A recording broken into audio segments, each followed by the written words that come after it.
Good morning everyone, doctor Shefali और आप। आज मैं आपको बताऊंगी कि जो हमारी बच्चेदानी होती है उसमें क्या क्या गांठें होती हैं।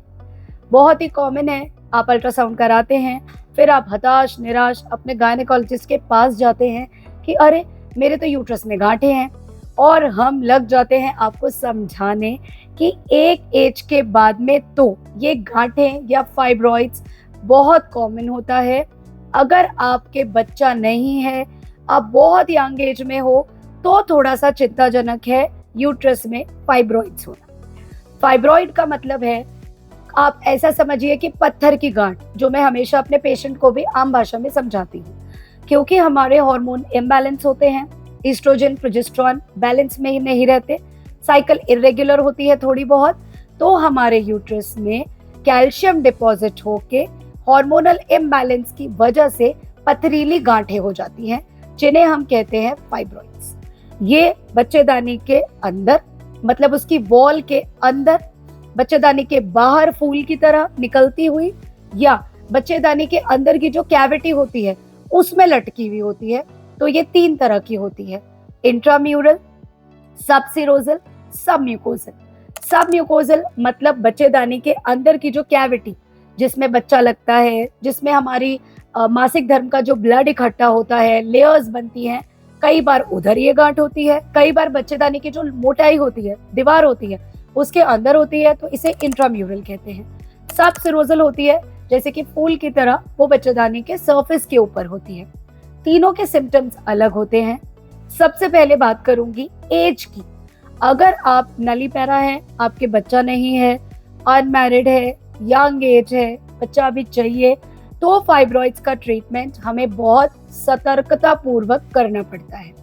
यदि आपका फाइब्रॉइड 5-6 सेंटीमीटर से छोटा है, अगर वो जो एंडोमेट्रियल कैविटी की बात कर रही हूँ, जो बच्चेदानी के अंदर की कैविटी जिसमें बच्चा लगना है, उससे दूर है, उस लाइनिंग को, एंडोमेट्रियम की जो लाइनिंग है उसको डिस्टर्ब नहीं कर रहा, तो हमें कुछ नहीं करना, ये गांठें पड़ी रहती हैं। अगर हमारे रिपीटेड अबॉर्शंस हैं, हमारा बच्चा तो लग रहा है, प्रेगनेंसी हो रही है लेकिन अबॉर्ट हो रही है, तो हमें इनको छेड़ना है। अदरवाइज 5 सेंटीमीटर से छोटी, अगर हमारे पीरियड्स नियमित है, अगर पेन इतना नहीं है, सोनोग्राफी पे इंसिडेंटली कोइंसिडेंटली हमें ये मिल रही है, और हमारी जो बच्चेदानी की लाइनिंग है, एंडोमेट्रियम, उससे अगर ये दूर है, उसे नहीं पिचका रही, forget the fibroids, don't worry. Pregnancy में भी 5-6 सेंटीमीटर से छोटा फाइब्रॉइड कोई प्रॉब्लम क्रिएट नहीं करता, अगर इन साइट पे होता है। आप भूल जाइए। अगर आपका फाइब्रॉइड इंट्राम्यूरल है, जो कि एंडोमेट्रियम के पास है, या सबम्यूकोजल है, मतलब कि जो कैविटी है यूट्रस की उसके अंदर है, प्रोजेक्ट कर रहा है, तो उसको निकलवाना हमको पड़ेगा। अगर वो 1.5-2 सेंटीमीटर का है तो।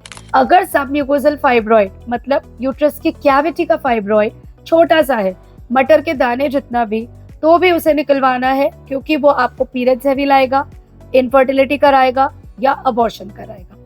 इंट्राम्यूरल, उसकी दीवार के अंदर का फाइब्रॉइड, यदि एंडोमेट्रियम को पुश कर रहा है, तो हो सकता है कि हमारी प्रेगनेंसी ना लगने दे या अबॉर्शन कराए, या अगर आप आईवीएफ कराना चाहते हैं तो एंडोमेट्रियम या लाइनिंग अच्छी नहीं बनने देगा, तो उस कंडीशन में आपको निकलवाना है।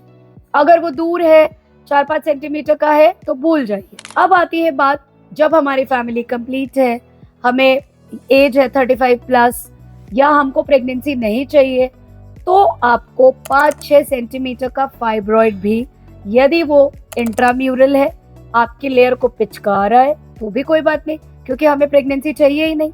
अगर वो सबसिरोजल है, यूट्रस के मुंह के ऊपर, यूट्रस के माउथ या बॉडी के ऊपर है, कुछ नहीं करना, पड़ा रहेगा।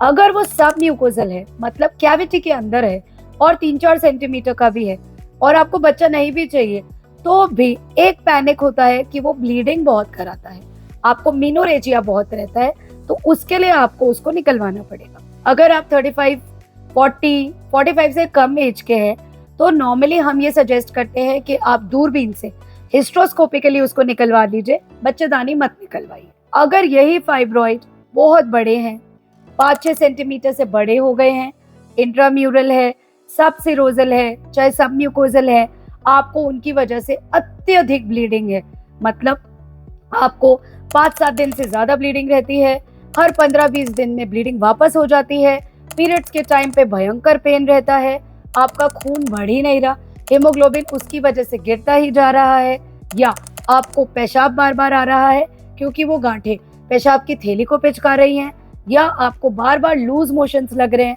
कॉन्स्टिपेशन हो रहा है, क्योंकि कई बार जो बच्चेदानी के पीछे की तरफ की गांठ होती है वो हमारी रेक्टम लैट्रिन के रास्ते को पिचकाती है। अगर आपको ये सब सिम्टम्स हैं तो आपको फाइब्रॉइड को निकलवाना है। और कई बार हम जाते हैं सोनोग्राफी पेट की कराने, हमें गॉल ब्लैडर में कोई दिक्कत है, उल्टी आ रही है, हमें अचानक से यूट्रस के अंदर 4.5-5 सेंटीमीटर का सिस्ट, ये फाइब्रॉइड दिख गया।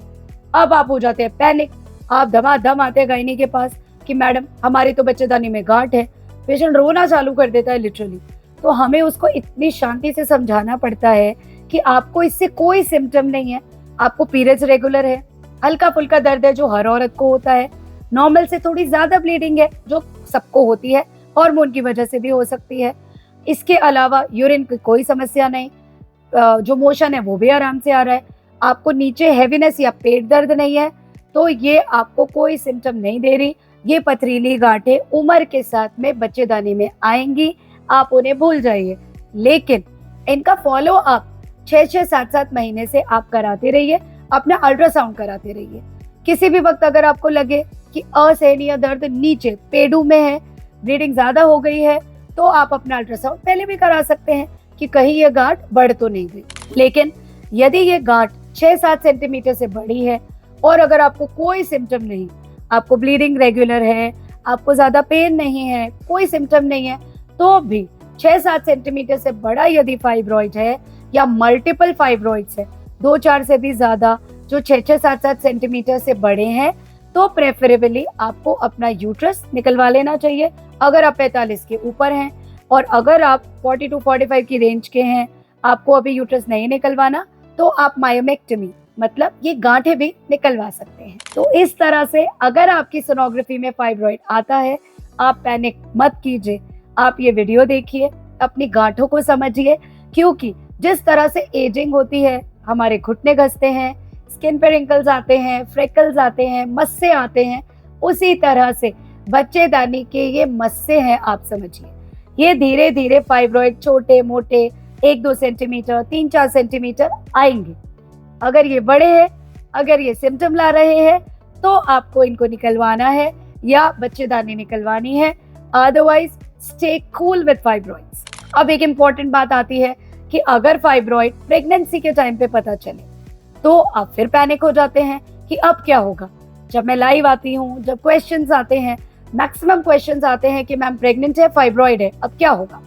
इस पर भी मैं एक लॉन्ग वीडियो इसी के नेक्स्ट सीरीज में ही बनाऊंगी, जो आप देख लीजिएगा। बहुत ज्यादा पैनिक उसके लिए भी नहीं करना, आपकी चिंता को दूर करने के लिए ही मैं वो वीडियो बनाऊंगी, आराम से देखिएगा। इसके अलावा कई बार जब वो 3-4-5 सेंटीमीटर के फाइब्रॉइड्स होते हैं, नॉर्मल से थोड़ी ज्यादा ब्लीडिंग कराते हैं, तो कुछ हार्मोन की टैबलेट्स हम लोग देते हैं ताकि वो कंट्रोल में रहे, जैसे कि प्रोजेस्टेरॉन की टैबलेट, नॉरेथिस्टेरॉन या मिड्रॉक्सी प्रोजेस्टेरॉन।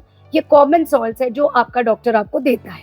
आपको लगातार उसे पीरियड के 5वें दिन से 25 दिन तक लेना होता है। व्हेन यू स्टॉप इट, आपको पीरियड आ जाते हैं। इस तरह से हम उसे 3 मेंस्ट्रुअल साइकिल देते हैं। इसके अलावा यूलिप्रिस्टिल सॉल्ट भी काफी यूज किया जाता है, मीफेप्रिस्टोन सॉल्ट भी यूज किया जाता है फाइब्रॉइड के साइज को रिड्यूस करने के लिए। तो ये मेडिकल बास्केट भी, अगर आपको हल्के फुल्के सिम्टम्स हैं, ब्लीडिंग है, तो आप अपने डॉक्टर से पूछ सकते हैं। तो आज ही ये वीडियो देखिए, औरों को दिखाइए, इससे चैनल को सब्सक्राइब कीजिए, पैनिक मत होइए।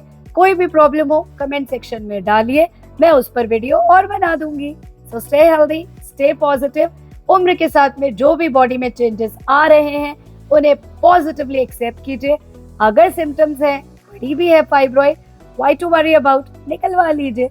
और अगर आपको ये डर है कि इन फाइब्रॉइड्स में कैंसर हो जाएगा, तो it is less than 0.1%, so stay relaxed. लेकिन 6-6 महीनों में इसका फॉलो अप कराते रहिए। अगर ये अचानक से बड़ी हो जाए, अचानक से सिम्टम लाए, तो आपको इसको जरूर निकलवाना है। सो बाय, स्टे कूल।